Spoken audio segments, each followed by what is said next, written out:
Hello दोस्तों, नमस्कार। कैसे हैं आप सब? आई होप कि आप सब अच्छे होंगे और खूब बढ़िया से मन लगाकर पढ़ाई कर रहे होंगे। तो जैसा कि आप लोगों को पता है कि टीजीटी की डेट पोस्टपोन हो चुकी है। मैंने कल ही आप लोगों को अपडेट दे दिया था कि टीजीटी की डेट को पोस्टपोन कर दिया गया है। 21 और 22 जुलाई को रखा गया इसका पेपर। तो आप लोगों के पास फिर से समय एक मिल गया, फिर डेट हट गई, फिर समय मिला और आप लोग अच्छे से पढ़ाई करिए अब, क्योंकि 2 महीने बचा है। 2 महीने चलो आपको और मौका मिल गया है, तो क्या पता पेपर करवा ही ले। सरकार का कोई निर्णय है या क्या है, कुछ नहीं, कुछ प्रोसेस समझ में नहीं आ रहा है। वैसे कहा जाता है कि खाली टाइम पे तो मई में खाली टाइम था, पेपर कराने का रीज़न भी था अच्छा कि समय भी था, स्कूल भी खाली थे, सेंटर भी सब कुछ खाली था। लेकिन कोई ना कोई कारण होगी जो सरकार ने इसको कैंसिल किया है या पोस्टपोन किया है। तो चलिए, आप लोगों को तो टाइम मिल ही गया है, तो आप लोग अच्छे से लगातार रहिए, लगे रहिए पेपर के लिए। तो क्योंकि टाइम कब कौन सी डेट आ जाए कोई पता नहीं है। तो अभी इसके पहले पीजीटी तो लगा ही हुआ है, 1 महीने बचा है। जून में पेपर है उसका, तो उसके लिए आप लोग तैयारी करते रहिए। 1.5 महीने हैं तो कंटिन्यू लगे रहिए, क्योंकि पेपर 1 महीने ये बचेगा, फिर उसके बाद 1 महीने 1.25 महीने वो भी बचेगा। तो पढ़ाई ना रोकिएगा, पढ़ाई लगातार लगे रहिए, टाइम ज़्यादा नहीं है। तो चलिए, आज के सेशन का पहला प्रश्न देखते हैं। आज के सेशन का पहला प्रश्न है, आधुनिक काल का समय कब से माना जाता है? प्रश्न है, वेरी इंपॉर्टेंट प्रश्न है। आधुनिक काल का समय कब से माना जाता है? तो कब से माना जाता है? 1900 से अब तक का समय माना जाता है। कब से कब तक का? 1900 से अब तक का समय क्या माना जाता है? आधुनिक काल का समय माना जाता है।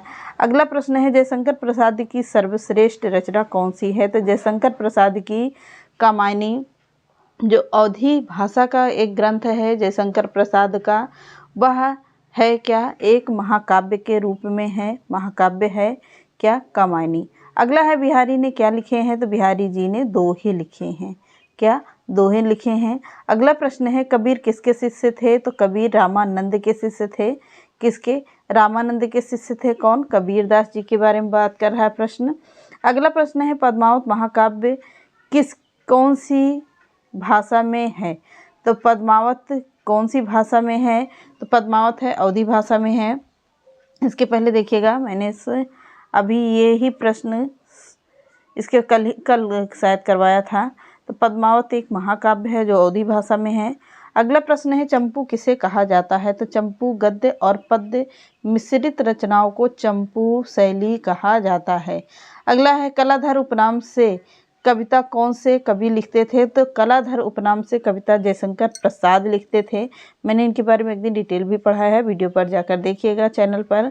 तो मैंने पूरा डिटेल कलाधर की उपाधि कैसे मिली, कहाँ पर मिली, सब कुछ मैंने आप लोगों को पढ़ा दिया है। अगला प्रश्न है, रस निधि किस कवि का उपनाम है? तो रस निधि किस कवि का उपनाम है? पृथ्वी सिंह का उपनाम है। क्या? रस निधि के नाम से जाना जाता है। अगला प्रश्न है, प्रेमचंद के अधूरे उपन्यास का नाम क्या है? तो प्रेमचंद के अधूरे उपन्यास का नाम है मंगलसूत्र। कौन सा उपन्यास है? मंगलसूत्र है। अगला प्रश्न है, हिंदी का सर्वाधिक नाटककार कौन से कवि हैं? तो हिंदी का सर्वाधिक नाटक लिखने वाले कौन से नाटककार होंगे? जयशंकर प्रसाद जी हैं। इन्होंने सर्वाधिक नाटक लिखा है। कौन? जयशंकर प्रसाद जी ने। अगला है, तुलसीकृत रामचरितमानस में कौन सी भाषा का प्रयोग किया गया है? मैंने इसको रटवा रटवा के पढ़ाया है। और तुलसीदास के द्वारा लिखित रचना कौन सी है? अवधी भाषा का जो ग्रंथ माना जाता है रामचरितमानस को माना जाता है।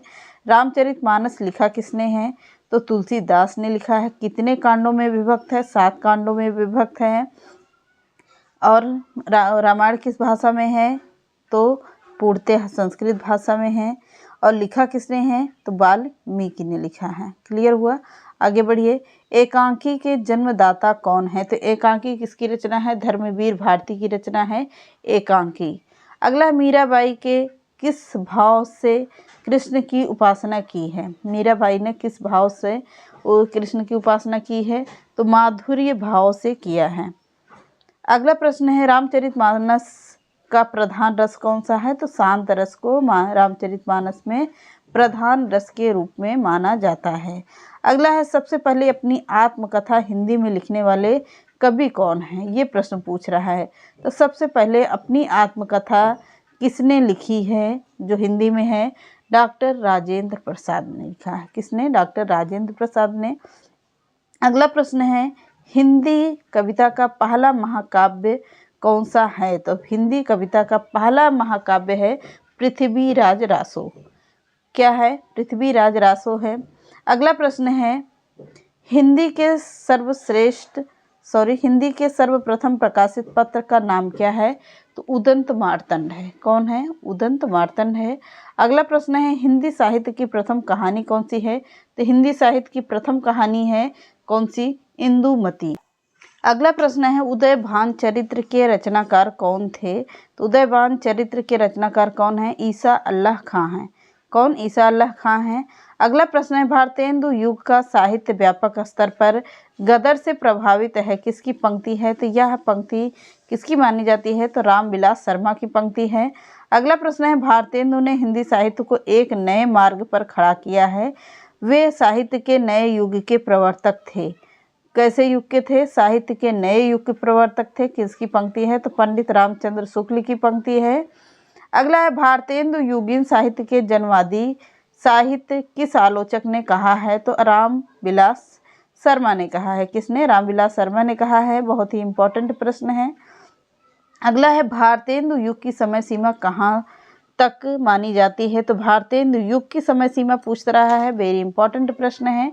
1850 से लेकर 1900 ईस्वी तक के भारतेंदु युग का समय काल माना जाता है।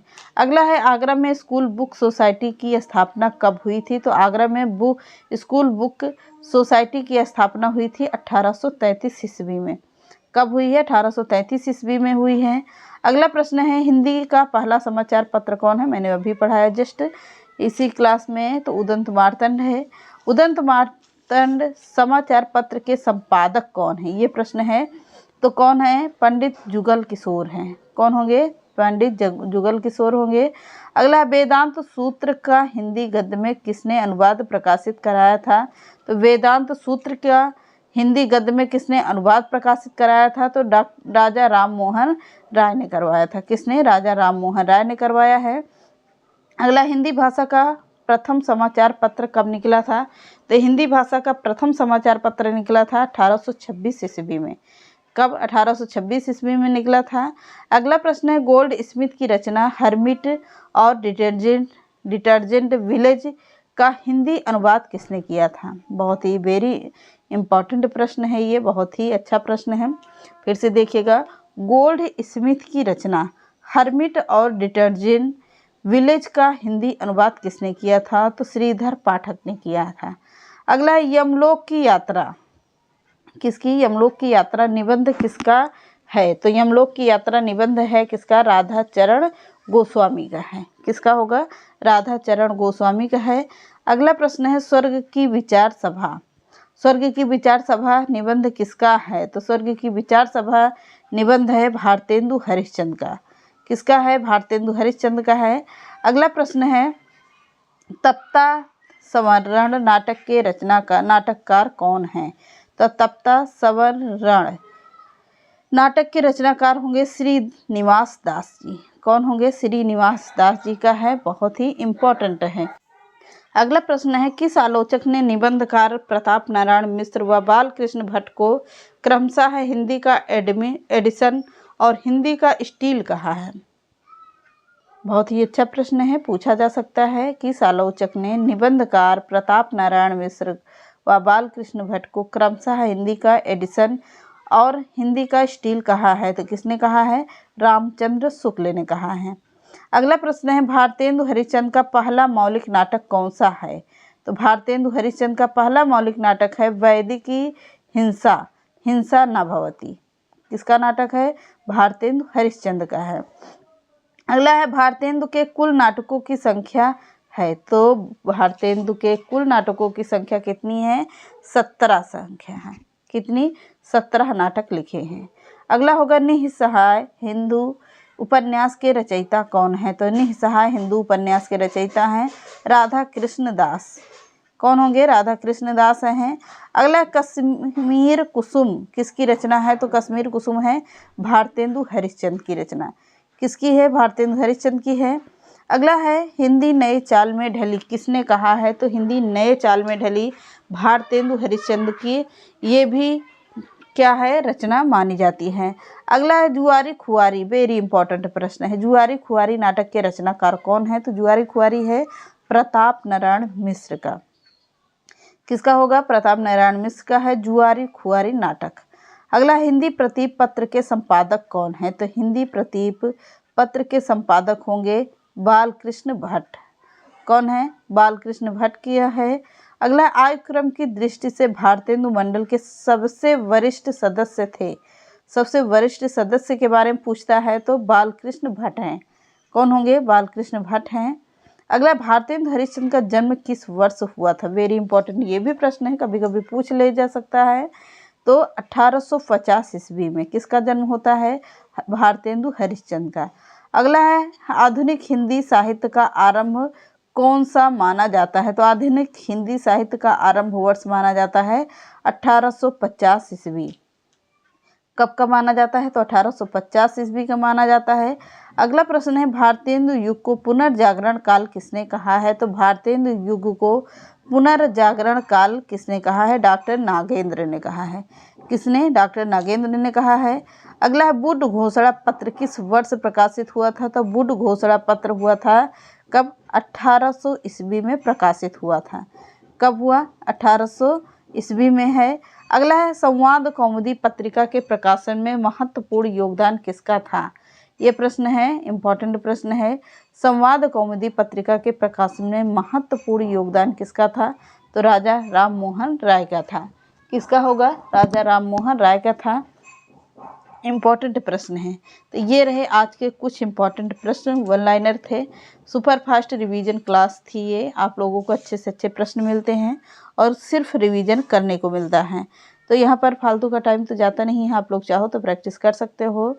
इसके लिए मेरे चैनल को सब्सक्राइब करना होगा, लाइक करना होगा और कमेंट में अपनी राय ज़रूर देना। तो चलिए मिलते हैं नेक्स्ट क्लास में। नमस्कार।